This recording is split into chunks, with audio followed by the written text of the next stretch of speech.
में गई तो मुझे खाने पीने का तकलीफ, नहाने का तकलीफ, सोने का तकलीफ, अनेकों प्रकार की तकलीफें झेलना हर पड़ती थी। दिन बैठना, रात भर जगे रहना, ये जो मुसीबत और ऊपर से खाने का। अपनी आँखों का हंसना भी क्या, जिन आँखों में पानी ना हो। वर्ल्ड लेवल पे फेमस रानू मंडल जी भी हमारे साथ में है। कोलकाता में हम लोग अभी आए हैं और कोलकाता में मैम से मुलाकात हुआ।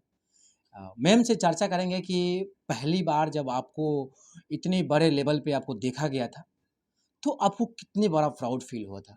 मैम बहुत बहुत स्वागत है मेरे चैनल में। जी शुक्रिया। आपकी इतने बड़े लेवल पे आपको गाना बजा, कैसा आपको लगा मैम? जब मैं वो स्टेज पर गाई तो ऑफ कोर्स मुझे बहुत ही अच्छा, यानी मैं बहुत गुड फील किया। यानी वो एक प्राउड है सिर्फ इसी के लिए कि अपना जो महान कलाकारी, जो नहीं कि महान कलाकार जो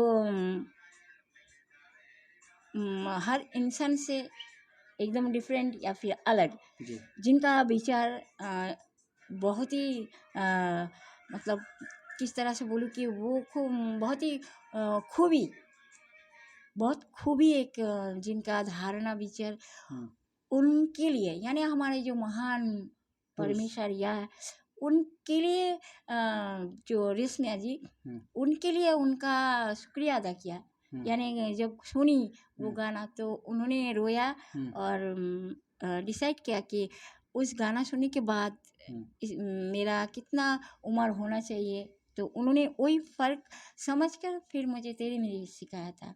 तेरी मेरी गाना का ऑफर मिला रानू मंडल जी को कि इतने बड़े लेवल पे जो गाना था तेरी मेरी, तो आपको जब ऑफर आया कि रानू मंडल जी आप इस गाने को गाइएगा तो आपको कैसा लगा मैम?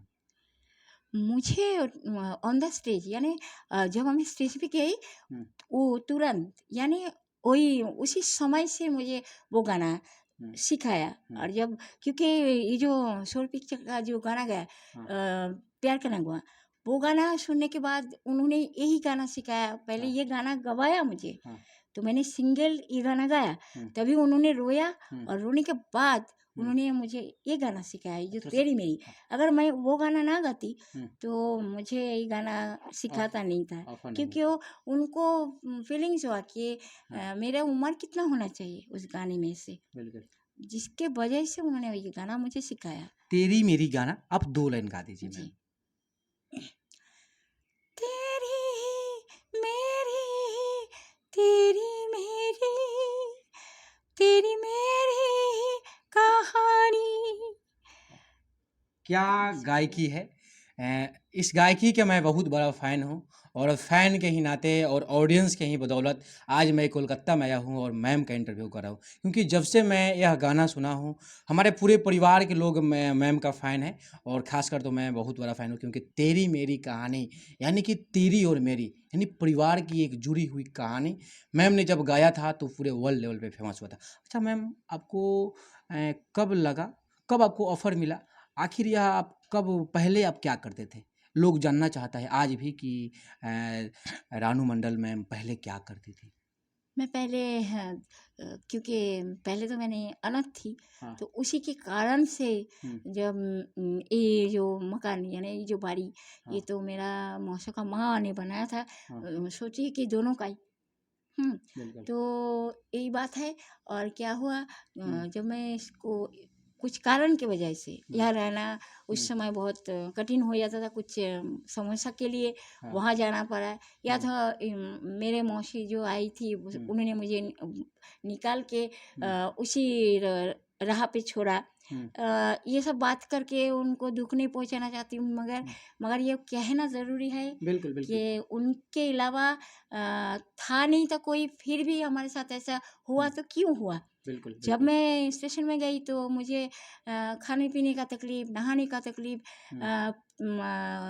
सोने का तकलीफ, अनेकों प्रकार की तकलीफें झेलना हर पड़ती थी। दिन बैठना, रात भर जगे रहना, ये जो मुसीबत और ऊपर से खाने का, तो मुझे ये जो दुख बर्दाश्त करते करते मैं अपने आप खुद को खुशी रखने के लिए मैंने सोचने लगा कि मैं गाऊं अपने लिए सिर्फ। मैंने नहीं बिल्कुल। सोचा कि इस बात के लिए कोई मुझे अच्छा या बुरा समझे, या फिर मुझे कोई भी बोले कि हाँ स्टेशन पे गाती है, वो वैसा मुझे मतलब कोई शर्म की बात नहीं हुआ।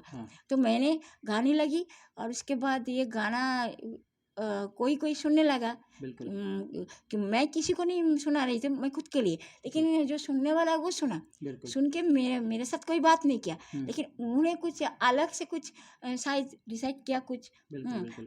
तो उसके बाद मैंने एक दिन क्या हुआ, वो जो अपने का रेलवे में रानाघाट जो स्टेशन है ना, तो ऊपर माने হচ্ছে তোমার ओवरब्रिज क्रॉस कर उस या, पर। हाँ उस पर। तो वहाँ पे एक हॉल है जिसका नाम सुरेंद्र। तो वहाँ पे गई मैं पिक्चर देखने के लिए। जी। तभी वो कुछ देव का ही पिक्चर चल रहा था। तो बिल्कुल। मैंने पिक्चर देखने गई, तो उतना पैसा था, क्या रुपया थे कि मैं टिकट कट के देख देख सकती पाओ। थी। तो मैंने सोचा उतना धूप, तो इसके कारण वजह ये था कि उतना धूप में अच्छा नहीं लग रहा था। तो मैंने सोचा जाके पिक्चर देखूं। तो गया, तो मुझे मिला टिकट, में गया। तो फिर मैं पिक्चर देखा, तो वहाँ देखने के बाद मैं जब इंटरवल हुआ ना, तब मैं बाहर निकली, तो मुझे कुछ खाने को मन हुआ। तो मैंने सोचा मतलब एग रोल खाने के लिए जी हुआ। तो मैंने बोला एग रोल बनाने के लिए, तो वो लोग बना हुआ था, फिर वो लोगों ने बना के दिया। तो बात क्या हुआ कि उन्होंने उसके अंदर से कोई कुक जो बनाया, मुझे अचानक कहा कि मैं बहुत अच्छी गाती हूँ। तो मुझे उन्होंने कहा एक गाना गाने के लिए। तो मैंने वो गाना गाया था, उन आँखों का हंसना भी क्या, जिन आँखों में पानी ना हो, हाँ, उन आँखों का हंसना भी क्या। इतना ही गाना पूरा गाया, मतलब जितना हुआ, मगर पता नहीं अभी क्या ही इतना ही हो गया। अच्छा मैम, आपको उस हॉल में यह गाना सुनाई, उन आँखों की हँसना भी क्या, तो यह जिन आँखों गाना, में पानी ना हो। जिन आँखों में पानी ना हो, जी। यह गाना सुनने के बाद आखिर वह जो व्यक्ति था जो एग रोल आपको खिलाया, वह कौन सा व्यक्ति था जिन्होंने यह गाना को आगे भेजाया और आपको एक गाने की ऑफर मिली? ये जो व्यक्ति ये जो वायरल करने वाला, तो पहले बात है कि मेरा महान जो है मालिक, उन्होंने किया। बिल्कुल। लेकिन उन्होंने किसके द्वारा किया, उनका नाम भी लेना ज़रूरी है। बिल्कुल। तो उसके बाद जब मैंने ये गाना गाया, तो गाने के बाद क्या हुआ, कुछ और दो लोग जो मेरा अनजाना था, जैसे कि अतिंद्र बोल के, जिन्होंने